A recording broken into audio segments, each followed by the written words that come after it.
What's up, y'all? Welcome back to the Life Partner Gang podcast. We are here for a new season. Hey, y'all. It's been a while. It's been a while. I'm James. I'm Tina. And we are the Life Partner Gang. Gang, gang. We are here to give you the good, the bad, the ugly, The hilarious. all things relationship, family, life related. So it's been a minute, but we are here to tap in and serve y'all with everything that you're looking to hear from. But before we get into that, we want y'all to check in with us across social. So, wifey, how can they follow us? Just Life Partner Gang on everything. Instagram, YouTube, TikTok. Yeah, we got TikTok. Somebody stole the TikTok name. We don't know who you is, but it was lame. You're probably watching this right now. You're lame for that. And no, We're not going to pay you for it. No, we're not. Yeah, and then I am James Meeks, and I am Her Life Sparkles on everything. But Life Partner Gang, yeah. Yes, so appreciate y'all, your patience for tapping in with us. We are back at it again. Consistency is the name of the game, and a lot has happened with the Life Partner Gang since you guys last heard from us from a podcast perspective. A lot of y'all follow us on social, so you kind of know what's going on in our life. But to get into it today, the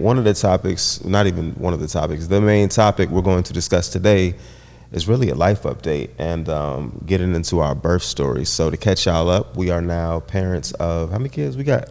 We got 4 whole kids. Yeah, That's so wild to me. We got 4 humans to look after now. If y'all remember from the first season, Tina here was not down for having more kids. She was like being a hater. Being a hater? She was trying to keep them ovaries protected and on lock, but your boy came through. Okay. I'm going to let you have it. My sperm can't be denied. I'm going to let you have it because, the baby's here, so. So we have a new baby. Our baby surprise, Mila Grace, MG is her name. Yeah. She's beautiful. We love her so much. And we just want to get into the story of how she came to be because it was wild, y'all. It was chaotic, but it was beautiful. It was not very chaotic. Yes, it was. It was chaotic, but it was beautiful. So okay. Let's get into the day before, because what were we doing? We were working. We were creating content. I had this sudden urge to just shoot all of these maternity looks that I had, that you still haven't posted, by the way. I had ordered stuff. I had paid money for this real expensive head situation. And I was like, I just need to shoot these outfits before we run out of time. Granted, I still had, until my due date, I still had 3 weeks left. But, and I don't know, we might need to make this a separate conversation. I did have some small complications with the pregnancy to where I was put on a progesterone. And in my mind, I had to stop taking it at 36 weeks. So yes, we can make this a separate conversation. But long story short, I felt in my gut that once I stopped using that progesterone, she was gonna come. And she did. And we'll talk about how much did she weigh though, because we went to the doctor and they were doing the weight estimate. So what was the last weight estimate before we actually had her? What was it? 11 pounds?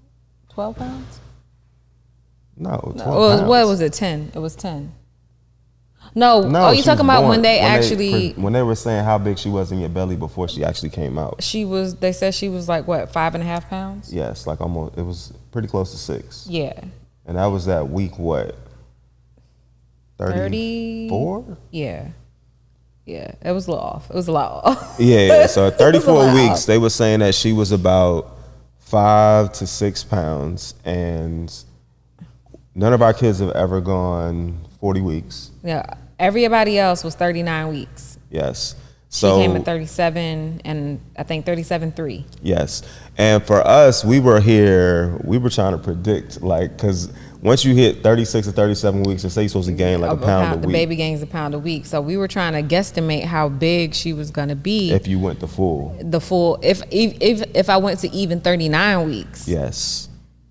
Because The doctor wasn't planning on inducing you. No. We never had those conversations because, like, based on her size. Yeah, and she was a whole chunky monkey. She was a chunky monkey, and it's wild because when we would look at your belly, we would always think your belly is big. When other people would look at your belly, they would think you was having twins. So she's still mad at y'all for that too. She thinks it's absurd that anybody could look at her belly and think that she was having twins. I don't think it's absurd. I think so. From like, people don't use their. We're all over the place right now, but stay with it. People don't use their brains when it comes to pregnant women and stature and how you carry. Tall women typically have long torsos, so their bellies don't have to poke out as much because it can stretch up. The same way with how, you know, somebody can be the same, a short person and a tall person can be the same weight, but of course the short person is going to be rounder in the midsection because we don't have anywhere for that fat and stuff to go. Right. Same thing with the baby. I can't stretch up. It's only going to go out. It's just going to poke out and out and out and out and out. So it's just like, no pregnant woman wants to hear, are you sure it's not 2 in there? The fuck you think I'm going to the doctor every few weeks for? I know it's not 2 in there. No, it wasn't 2 in there, but I mean, we had one that could been the size of 2 babies though. So it wasn't all the way off. It was just one human in there. But getting back to it, so the day before, we are working, creating content, doing maternity shoots. We doing like 10 different looks. We really, in real life, did like 5 different looks. Like the white shirt with the denim, we did that. The black dress, it was like the tube top dress that y'all have seen. We did that. We made a bunch of videos. It was just like, I didn't know, but I knew that like that was gonna be my last day with my belly because we just had the urge to create all this content, and I think the kids were gone. The kids were gone, so they were just gone for the day. So we had just got it done, and then I had a braid appointment for the next day. Pooh had a track meet. The kids were at school. Kids were at school. School had a track meet the previous day, I thought. Or no, he had a track meet that day. So we created the content. We picked the kids up from school. We went to the track meet, and I probably did more walking than usual at the track meet because I was on modified bed rest. But the track meet, it was a lot of walking, especially to get to like the bathroom and stuff. And I felt like Pooh had got cheated a little bit in the long jump, so that pissed me off. And I was like trying not to like fuss the officials out. And then I came home because I had a braid appointment the next morning, and I washed and blow dried my hair. We did the most that day. But I had just knew that I was going to get my hair braided the next morning because I was, preparing for delivery. And she was here the next morning because we went to bed that night, business as usual. My back was hurting, but I thought it was because we had just had a long day. I was standing on my feet. I was sitting on the bleachers. I had did my hair. So I had just, chalked it up to it being just like pregnancy back pain and ligament pain. And then we went to bed, and around 1:30 a.m., I got up because my back was killing me. Like, I had never experienced back labor before, but turns out that's what I was having. If you've ever had a contraction, or if you've had like some intense menstrual cramps, if you could just think about that, but in your lower back, it felt like something was trying to like rip my back. And you didn't get up at that point. The first time that you were complaining about the back pain, you were still in the bed. Yeah. Because I said, well, let me rub your back and maybe that'll help. Because I rubbed your back and then went back to sleep. Yeah. It was the next time that you was actually because the first time I got up and then I had to go to the bathroom, TMI, but I had to go. And then I came back and got back in the bed, and it didn't like alleviate the pain because sometimes when pregnant, everything is all cramped together. When you start having like cramps, sometimes it can be digestive related. So I thought, okay, let me go to the bathroom and see if that will give me some relief, and it did not. So I got back in the bed, and I was just kind of squirming and worming. And then he rubbed my back a little bit, and I laid back down. And then I got up again, but this time I'm pacing. No, you're doing more than pacing. She's like disrupting everybody's sleep at this point. So not everybody's, just yours. No, because we had Cinnamon, our puppy, was in the room with us. I didn't care about Cinnamon at the time. So Cinnamon is a baby, and if you wake her up in the middle of the night, she up like, oh, it's time to play. Let's do it then. So she's going back and forth, and I see her at the dresser, like our dresser's in front of our bed. So I'm looking like, yo, what are you doing? Like, why are you up? So she's like fumbling through clothes. She got bathroom lights on. Because I was like, she's packing. I was putting the rest of my toiletries in my hospital bag that I drug my feet on packing because I knew that we were having a situation. I couldn't tell you exactly because I didn't know it was back labor at that time, but I knew that I wasn't going to be able to get back in that bed. Right. So, but at this point though, she's still not saying what it is that's happening. She's just saying her back is hurting. I said my back is hurting. I think you need to get up. And at that point, you said, no, just come on and lay back down. Let me rub your back again. Because in what world am I supposed to know that back pain is labor? So when she says her back is hurting and she's packing a bag, I'm like, where the hell are we going for back pain? I said, I think you need to get up. That was all you needed to hear. If you telling me was that, about to try to give me a ginger ale and a cold pack. If you tell me we finna get up, I'm like, why are we going to the hospital for your back hurt? And they just gonna send us right back home in the middle of the night? Like, this is the dumbest thing ever. Sit down, fellas. If she say, I think you need to get up, just get up. Nah. Because he almost got whacked across his head with a water bottle. ask questions, bro. Because just like y'all heard her say, she didn't know that back pain was a sign of labor. But what did I do though? I wasn't sure that I was having contractions, but I started timing them, and it turned out that they were contractions. Yes, you did start timing them, which helped. And then, so she won't let it go. So that means I got to get up. So I'm up now and trying to like console her because I'm confused. It's the middle of the night, mad sleepy. I timed them for an hour. She's timing them. And it was coming like every 4 minutes for an hour. Yes. So then after that goes on for a minute is when we finally decide to call the doctor. After the hour, we called the doctor.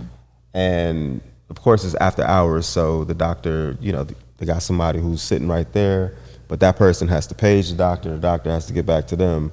But the original person I talked to, he ain't really seem like it was urgent, like you need to come to the hospital now. So it wasn't until my doctor actually called us your back. doctor called back, and she was like, well, how long the contractions been going on?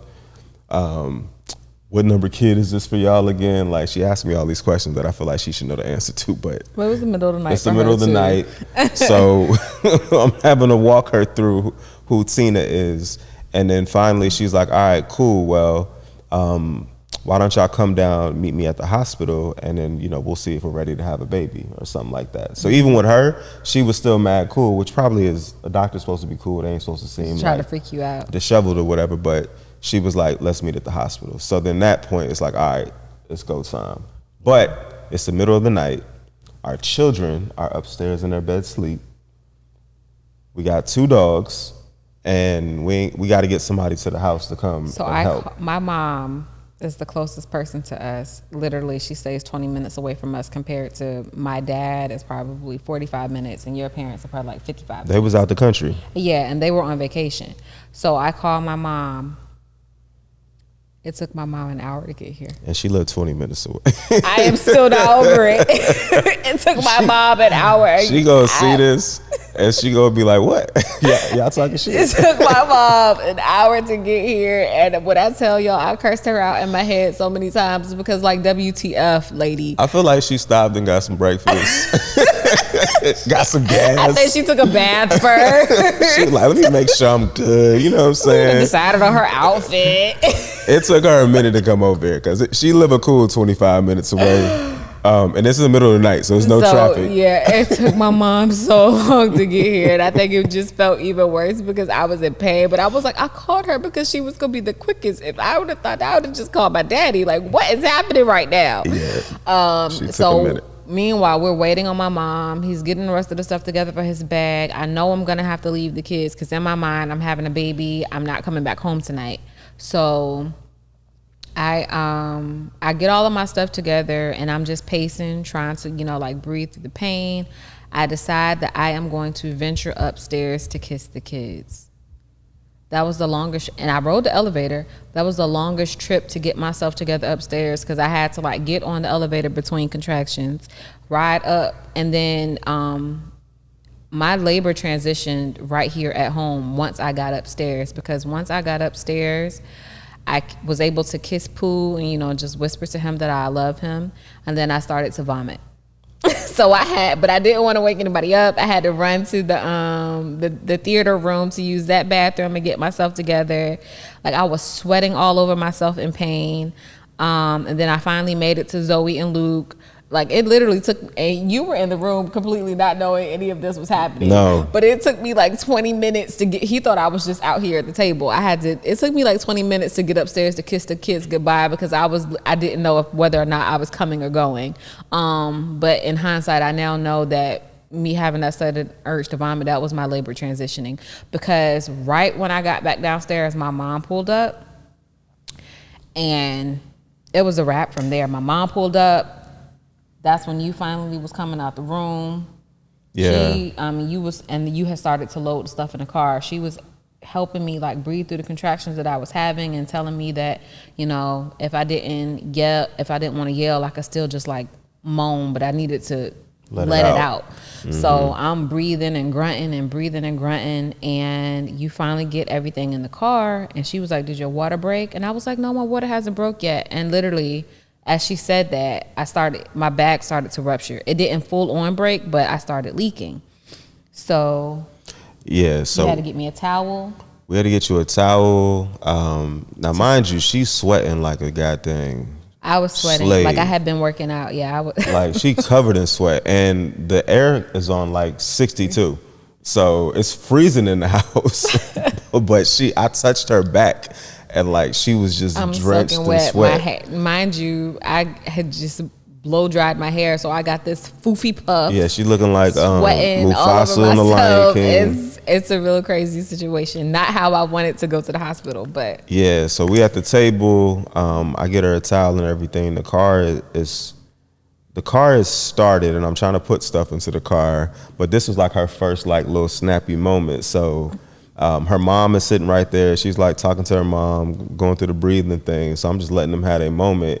And she kind of says something like, what are we waiting for? Or I was like I did. I said, what is he doing? Like, I'm sick of everybody at this point. Just get me to the hospital. And I'm like, shit, I ain't the reason why your goddamn mama just took an hour to come over here. I've been ready to go. We couldn't leave the kids.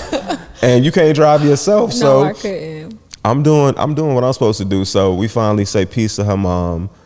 We get in the car. As we're going in the garage, we getting in the car. She's still having contractions like every couple of minutes, but they're like even closer now. Yeah, and more intense. So it took me, y'all saw that in the video, a little bit of it. It took me a minute to actually be able to get into the car. Because when they hit, she would we had to stop everything. I just had to stop what I was doing. I couldn't walk through them anymore. Let it do what it was gonna do, and then you breathe through it, and then we get you in the car. So we get in the car. What time? Because we got to the hospital at 2:57, so it was maybe 2:30. Yeah, so we get in. You can probably look at the time stamp on the video. Yeah, we get in the car around 2:30 or so. Now this is where it starts to get dicey. So we leave out, and they probably like 2 minutes apart at this point. Yeah, if that, maybe one. So I'm really close. Trying to put this Madison Colley.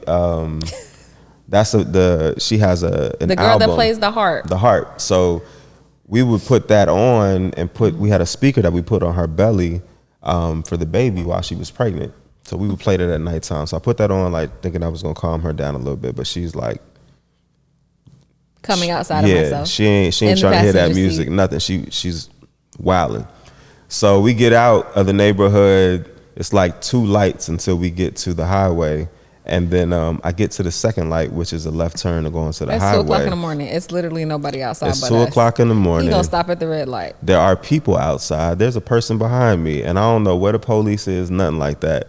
So I'm stopped at the light, and she was like, yeah, I think you're gonna go ahead and need to run that. And I'm like, you need that. If there was a time to run a red light, that was it. Like, shorty get thought me to the hospital. I was supposed to get in the car like DMX back in the day, put my siren on, and then just drive straight to the hospital. Like, actually, I work for in the the people. movies. Get me to the hospital. I don't work for the people. So I look around because I'm like, I'm not just gonna run this red light and get a ticket or hemmed up by some cop because she over here tripping. So look around, Tripping. don't see no car, no cop. Get on the highway. So now in my mind, and I've thought this the entire pregnancy, where we live, there's a hospital that is like within 15 minutes of where we live. And the doctor, That's OB, where I go at for my visit. that's where we go for the visits. So in my mind, now granted, there's two places that she would go for visits. One was in, and the other one was off. Yeah. Whatever. So I'm thinking that, we're supposed to go to the one that's close to us. I just thought it. I ain't asked her about it. I just assumed that that's where we're supposed to go because literally the doctor's office and the hospital are... They're like connected. Yes, they're like 50 yards from each other. Hospital first, doctor's office behind it. So I'm like, all right, bet. She already wilding anyways. So there's no way she's going to make it if we go to the other one. So let's just go to this one. So I'm on a highway. I'm punching it. We get there probably like 10, 15 minutes. She's like still breathing, moaning in the car. It was like 10 minutes to that hospital. And you know how if you really got to go to the bathroom, and then when you finally make it to the bathroom, the urge just intensifies because you see the toilet. Like if you got to pee and you be like on the brink of peeing on yourself. Same with the hospital. Like I was barely keeping it together, but I was keeping it together. And then when I saw the hospital, like everything in me intensified, but we could not pull up right to the hospital because they was doing some type of construction. So we had to like play Ring Around the Rosies to figure out how to get to the emergency room door. Well, it's construction, and then after hours, they don't let anybody in the front. You got to go around the back to where security is. So yes, we pull up there. I get out the car. I run over to the door because I'm pulling up and I'm like, yo, this joint don't look like it's open. So let me get out first before I get her out the car, and it's a whole thing to get her back in. And there's a sign on the door that basically says you got to go around to the emergency room entrance. So that seemed like the longest ride like forever to get to the emergency room because you got to loop all the way around because it was like the hospital. And in that time, I felt like I was gonna. I thought she was gonna have the baby in the car because at this point she's just like, I can't hold it anymore. And that's the kind of talk that she was having with Luke. Like when Luke was ready to come, and there was no nurse in the room, her words to me was like, babe, I can't hold him anymore. And I'm like, what you mean? I was crowning in the car. You can't hold, like you gotta hold him, ain't nobody to get him out. So we do the whole loop around and get to the emergency exit. So then I pull up right in front and I hop out and I run inside. And I go to there's a desk in front of you and there's one to the left. I don't even look to the left. I look to the person in front of me, which is the cop. And I was like, yo, my wife is about to have a baby. This is her hospital. Like we supposed to be meeting the doctor here. And she didn't even say nothing to me. She just pointed me back to the other thing. And I was like, the triage nurses. God damn. Like, no, she was security or whatever. But I'm like, you could have pointed me there in the first place instead of like listening to me talk. Yeah. So I go get the other lady and she was like, all right, where's she at? I'm like, she out here in the car. And I was like, but you need to bring a wheelchair though, because she already told me when I was getting out the car that she wasn't gonna walk. If they would have tried to make me walk to that emergency room, they was gonna be catching the baby. Because I already knew. So I was like, grab that wheelchair right there. She says she's not gonna walk. And let's go get her out the car. So we go get her out the car. And at this point, I'm still parked in front. So the car can't stay there. Like we in front of the building. I gotta put it in the parking lot. So I get in a wheelchair. He goes to park. The triage nurse asked me what number baby it was for me. I said 4. She said, oh, let's hurry up. So she is like running, trying to get me upstairs to labor and delivery.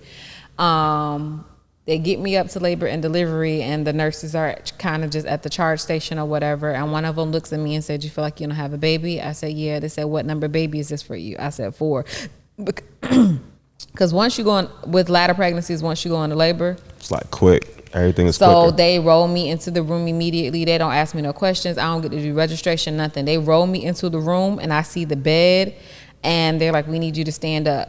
I was having another contraction, which turns out to be my last, because once I finished that contraction, I stood up and they helped me position to where I could sit on the bed, and I kind of lay flopped on the bed sideways. As soon as I did, my water went. I've never had my water burst on its own. You always wanted that. So it just went. So then I'm trying to get myself together. Well, I guess I was still contracting because I was still in pain.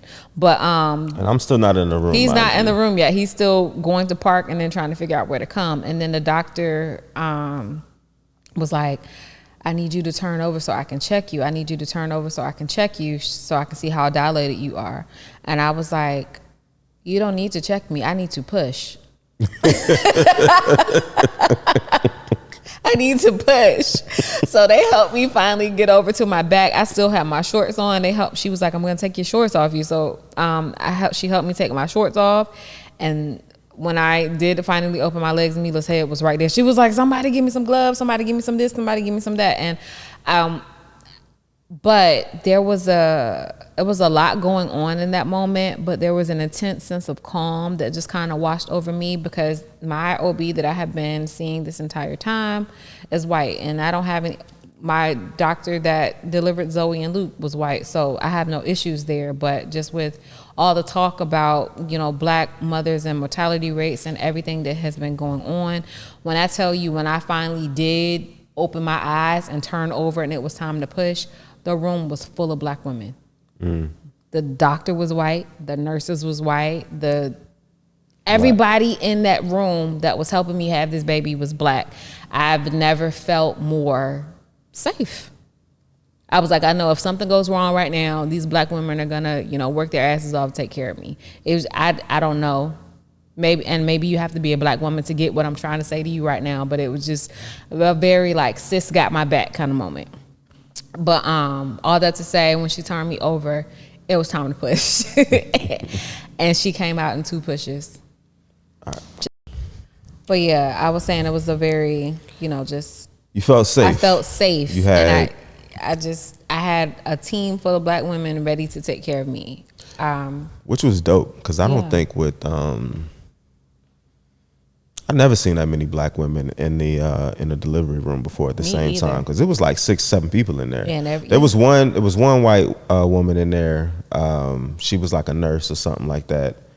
But outside of that, everybody else was black, which was dope. So to give y'all the other side of it, so that's from her POV, because she's in there. So me, I go park the car, and then I'm trying to decide, do I bring everything in or do I just bring myself? Because I know she's gonna have this baby, but I don't know how quickly she's gonna have the baby. So I get in, and the last thing the lady yelled to me when she was pushing Tina off in the wheelchair was that she was like, come to the 3rd floor. So that's all I really had to go by. So I get in, the girls at the front still remember me. I'm like, yo, how do I get to the 3rd floor? They was like, we'll open that door for you, and then, just find the elevator once you get in there. So it was definitely not that easy, because once you get in, there's elevators for everything in there. So I'm trying to figure out, well, which one do I get on? So I started recording, which I could see in the video. And I was like, I think we're gonna have a baby today. And I got off real quick because I'm trying to document, but also get to them. Now, mind you, I have no idea that she's her water has broke or she's laid up in the bed or anything. I'm just thinking that they taking her up there, trying to get her into a room and get her comfortable. Yeah, the timestamp of that video he's talking about is literally 2 minutes before her actual birth time. 2 minutes. So I finally found the elevator. I had to stop somebody, ask them, find the elevator. I get up to the floor and I go to the front desk, and they was like, are you the husband of Atina Meeks? I was like, yeah, I'm James Meeks. So she was like, all right, well, we need to get some information from you because we couldn't get no information from her. And I was like, okay, what do you need? So I'm getting my ID and everything out. And then I guess we're at the point now where you told them you're ready to push, because now somebody pops out the room and was like, oh, it's go time. So I'm looking, nobody's saying nothing to me. I don't know what that means. I don't know that she's in that room. So the young lady was like, well, don't worry about the information. You need to go ahead and go. And I said, okay, go where? And she was like, go to the room. So I go, she didn't say what the room number was or nothing. I don't even think we had room numbers at this point. So I go and I'm standing outside of this room, which I hear people in and I hear commotion, but I don't know that she's in there. And I don't want to just walk in the room and see some random lady's vagina. So I'm standing outside the door because I'm afraid to walk in the wrong room. So then the girl at the front, she kind of like sees me and she's like, no, go in. Your wife is in there. So I go in there and then it's like all damn chaos going on in there because now I see all these people in there. She's like hemmed up, and then one of the doctors is like, Dad, can you come and like hold her leg? So I'm like, all right. So I drop my bag, I run in and I grab her right leg. Literally as I'm trying to push. Somebody has the left leg, and then like I couldn't get in the little stirrups or nothing. Yeah, like I'm so confused because there's no robe on. There's nothing. Like she's in her clothes. I didn't have an IV. I didn't have anything. She had her top on. Car to bed to push. Yes, so she had her pajama top on and her pants was off, and she's in this bed about to push. And they like, yo, grab her leg. So I grab her leg. The other girl grab her leg, and then she starts pushing.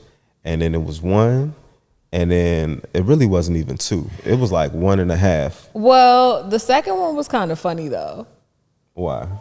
Because that's when the yeah. So my water.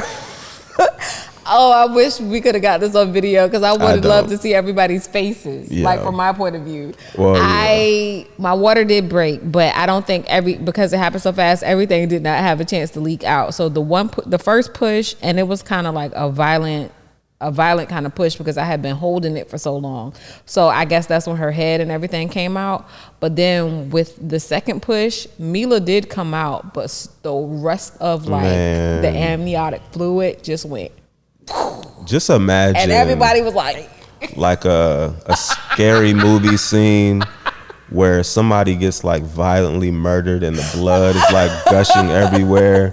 That's what that was in that moment. And it was funny as hell for me. Like I literally was about to start laughing because again, I'm on her right side holding her thigh back and the doctor's in front of her almost like finna catch the football. So imagine somebody throw a football at you, but it's blood coming with it. So, because all of them jumped back. All of them. That like, lady, no, this is your job. That lady did a James Harden step back like, hold up. And I was like, hey, man. She gonna drop my baby. Where are you going? This is your job. And she had on, the crazy part was it happened so fast, she didn't have anything covering her sneakers up. Yeah. So she had on like the blue, the scrubs or whatever, and the stuff they put on top of it. But she didn't have the booties on. She didn't have no booties on. So she was really stepping back because I guess she didn't want to get any of those fluids on her shoes and all of that. But it was funny as hell how quick she jumped back and how far that junk sprayed out. I was like, what the hell? Yeah. So I was a little confused about it because again, this is kid number 4, but a lot of this experience is new this time. Yeah. So I was kind of like, what's happening? But it was cool. Mila came out, and you know, it happened so fast. Every kid we've had, I know I started crying when we had the kid, like finally seeing them. But it was so chaotic in there. I couldn't even get no cries out because I was just like... It was so much going on. I was not expecting to have a baby within 3 minutes of walking into the hospital. Yeah. So, and then they started like prodding me for information. We need to give you an IV. What's your social security number? Like they're registering me and trying to like get me in the system and stuff after the fact, trying to check my blood pressure and give me an IV just in case I, go into distress. It was... And then she held her up because we didn't find out whether it was a boy or a girl until, birth. And I asked, I said, what is it? And she said, it's a girl. And I said, I knew it, but I knew it was a girl. Yeah, I knew it was a girl too. And the wild part, well, even with that, it was my initial thought like even once you pushed her out, was I saw a beautiful baby there, but I didn't even like think about the gender because it was just so You much was so going on. stunned. I was so stunned at how quickly it Yeah. happened. After I caught my breath, I was like, "What is it?" And she was like, "It's a girl." Yeah, she said it was a girl, which I could see at that moment, but I'm just trying to process it. So she got her little cry out, and then they took her, and started over there trying to clean her up. But then now you're going through it because it was almost like you couldn't stop shaking. Yeah, I had never had that happen before. Like the post labor shakes, they were almost like I was convulsing a little It bit. seemed like that because you was sitting I there, was but like every couple literally of seconds you would trembling. just So shake my really body bad. was just, because labor is trauma to the body, and my body was in shock. You lost a lot of blood. I lost a lot of blood. They had to give me I didn't have to get a transfusion or anything, but they was having to like give me medicine and stuff to like, because I was bleeding too much for their liking. And then I think it's something to be said about like just the shock of body being separated from the baby for the first time too. Yeah. So I was just shaking for about an hour. Yeah, you were shaking for a minute. So before they took her, I cut the umbilical cord. You're shaking. They're now trying to stitch you up while you're shaking. And for a minute there, I had went over to make sure Mila was good. So they got Mila under the light. They're trying to like wipe her off, clean her up. She wasn't a little doing a bunch bit. of crying. She wasn't crying at first, which kind of like scared me a little bit because I'm like, ain't no baby come out like this calm. Like, Yeah. how do we luck up with the world's best kid ever? So Yeah, but she was fine. she started crying over there under the light after a while because I think she realized like, all right, y'all done took me out of my little safe space. So she's upset. So I'm over there just looking at her, admiring her. And then the nurse who was cleaning her up, she was like, why don't you go back over there and hold your wife's hand, because she knew she was about to stitch you and that it was going to hurt. And it did. So I was like, all right. So then I go back over there with Tina. I'm holding her hand through the shakes and through the stitches, and then, giving them the information that they need. So what started off as really hectic still continued to be hectic because they didn't get all the stuff to intake you up front. Yeah. So she trying to ask me for my social security number while this lady's sewing my cooch back together. Like, can you ask me this later? Right. And then like when the girl finally comes in with the IV, I'm talking to her. I'm like, yo, man, my wife got crazy veins. So like, please like get it right the first time, because that's just gonna be a whole nother thing of contention with y'all if you mess her arm up. And she did good. She did good. She did good. One of the few, because my veins are small and they roll, and she did what she was doing. So that part was good. They finally bring Mila back over. She's cleaned up, so they get some skin to skin time. Tina and the baby, which was great. And she latched immediately too. Yeah, greedy girl. She latched immediately. So that experience was dope. She came out 9.5 pounds basically. What was she, 21, 22 inches? It was 21. She was 9.5 pounds, 21 inches. 21 inches. We had a little bit of issues with jaundice this time with her. Not as bad as we had it with Luke though. She came out super light skinned. Like, we don't know how we make these light babies, but we just do. Yeah. All of our babies. The only one that came out was in color was Luke, and that was because he was dealing with jaundice and all of that. Yeah, he was, because he ended up ingesting some stool while he was in utero. Yeah, which was part of his problem. But her she just came out a little chunky perfection, and that's what she still is. But as calm as she was at delivery, she's still a very bug flying on you. Was it like a mosquito? It was like a gnat. Oh. Sorry, y'all.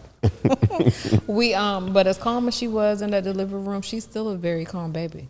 She is so calm. The coolest baby. She really only cries when she's hungry. Yeah, and she's hungry and sleepy. Yeah. And I think the cool thing with our kids is like their birth stories kind of mimic the personalities that they have in real life, right? Like when Luke was ready to come, Luke was he forced his way into the world, and that's how that boy is to this day. If he wants something, I want it when I want it, and I ain't waiting. He's not waiting for nobody. Yeah. Mila is definitely the cool kid of the bunch. She's kind of just chill until she get activated. But other than that, and she Zoe chill. too. Zoe was stubborn. Mm-hmm. And still to this day, very much stubborn. Can't tell Zoe a thing. We be arguing with an 8-year-old like she's 38. And Pooh is his personality is very similar to mine in a lot of ways. So he's very laid back and chill. Yeah. And his birth experience was chill. It was just a long wait, but it was very chill too. But that's also wild too when you think about it, because you said like they knew because it was our 4th kid that everything was going to be faster. And we think back to Pooh. Pooh was the longest. We sat, what, 20? It was 21 hours. 21 hours before you were in labor for 21 hours. Then Zoe was shorter than that. Yeah. And Luke's and Mila's. Luke's was 4 hours. And Mila's was 2, basically. And it was 2, but an hour and 30 of that was at the crib. Yeah. Which, when we had initially got pregnant, my dream was to be able to have her at home, but then we started having issues and not switching over to a midwife and all of these things. So that was best case scenario for me not being able to have a water birth. I was still able to. She's the first baby I've had naturally, so no epidural. I was able to, labor at home, and so I was ready to go to the hospital. She came here, peaceful, no issues. And there's something to be said about, not having the epidural. Like, my milk came in faster. Like, everything was just different about the way my body responded, the way the baby responded. Because when you get the epidural, essentially the baby gets some of that too, because it's still attached to you. Is that why your milk came in faster this time? I really think so. That's crazy. My milk came in like the next day.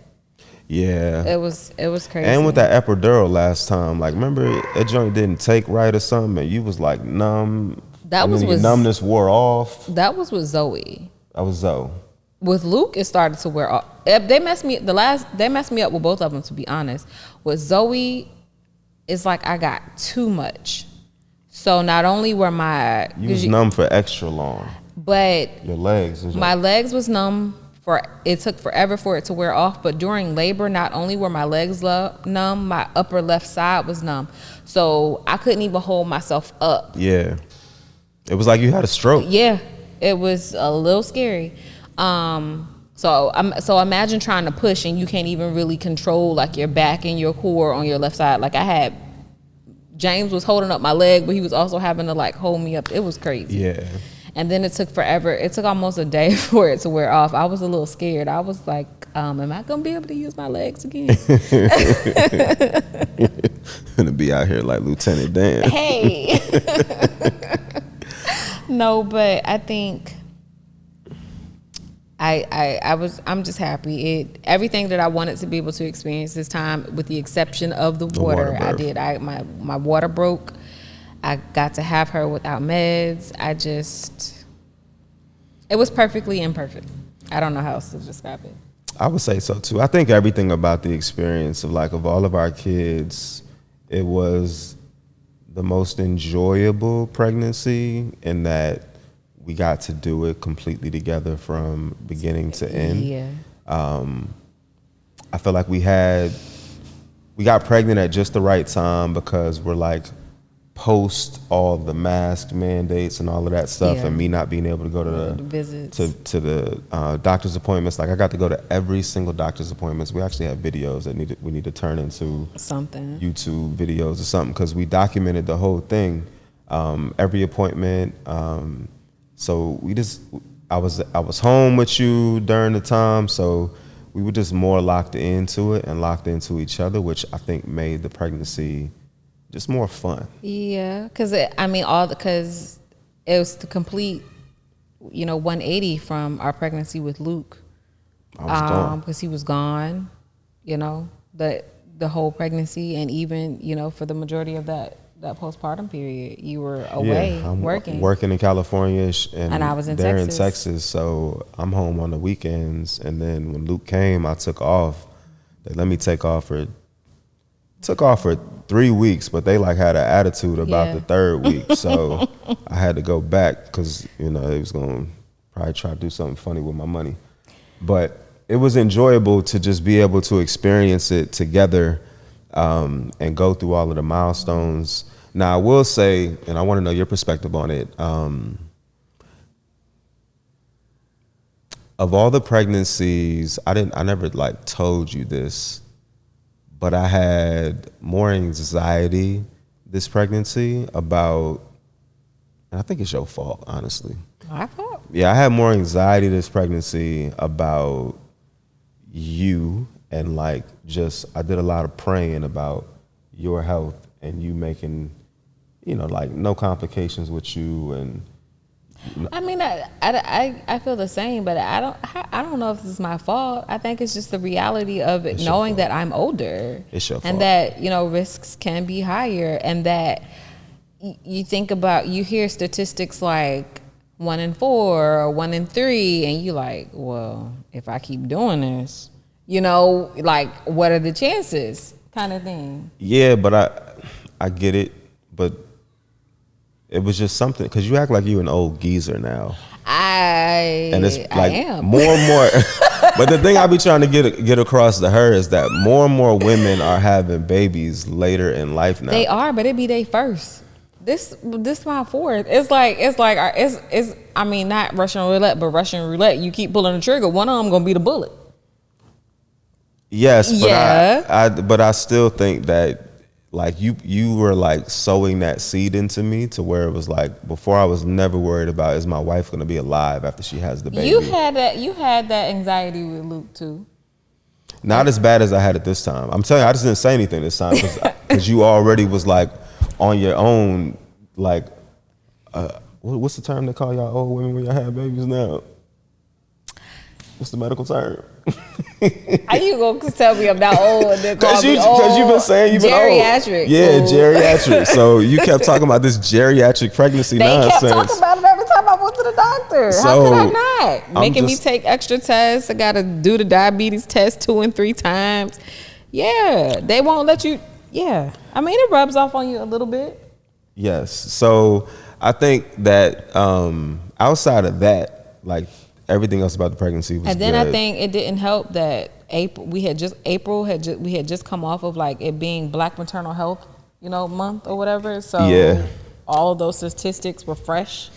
And then, well, the other thing too that I do think plays a part in it so it wasn't all your fault. Part of it too was that we had the miscarriage before the last pregnancy. Yeah. So I think when we had the miscarriage, we got pregnant again. But then, what was it like? Midway through, we 20 started weeks. the cervix My issues. cervix started shortening. So the cervix was shortening. So then now your brain is like, all right, well, we don't want anything to happen. We don't want to go into labor. We don't want to, potentially have a preemie. Like, so God, like, do whatever needs to be done to make sure that baby stays in there and then that she stays good too. So outside of those things, I just think that the pregnancy was the best one. It of the was. bunch. It was like it was not ideal because I had all of these active pregnancy dreams. So that was my only like gripe about it because I had to sit down somewhere, and we didn't get the baby moon. But other than that, it was a very peaceful pregnancy. My mood was good. I was well taken care of. She was. I mean, it sucks. I mean, when we had the cervix issues, that meant I couldn't get no buns from week 20 to week. Matter of fact, I couldn't get no buns from week 20 to week 36 per the doctor's orders. And then That's probably why she went on ahead and came. then when I finally get the clear to get some buns, The baby came. the baby came. So Hey, you got some buns one time. I in got some between. buns one time, and then the baby came, and it was like, yo. And then now I'm back on restriction again because you got to. 10 weeks. We were supposed to wait 6. I end up waiting 10. So we're gonna have a whole different conversation about. So yeah, maybe we can do part 2 about just dealing with the pregnancy complications because I do get a lot of questions about women from what we had to do to manage having cervix issues and stuff like that. Maybe that can be our next conversation. Because Yeah. we've been talking about this for a while. Yeah. So now I think we should. This is a good place to wrap, but But that is baby our girl birth is story. here. Mila Grace Meeks, she's here. We absolutely love and adore her. The kids, if you've seen any of the videos about how the kids reacted when we first told them that we were pregnant, to Versus just them loving on her. They love her. yes, like Pooh loves her. Zoe was so ecstatic when she found out. Luke loves her. We can even get Luke to sit down and ask to hold He her has to hold her. sometime. He wants to burp her. He wants to feed her. He's really into being So, a big brother. It's sweet. Yeah, all the kids are really digging and loving her. And you know, I don't think you did it. We didn't have any concerns that she had concerns about Pooh initially. I was a little worried about him. But you But know, he loves Pooh, her.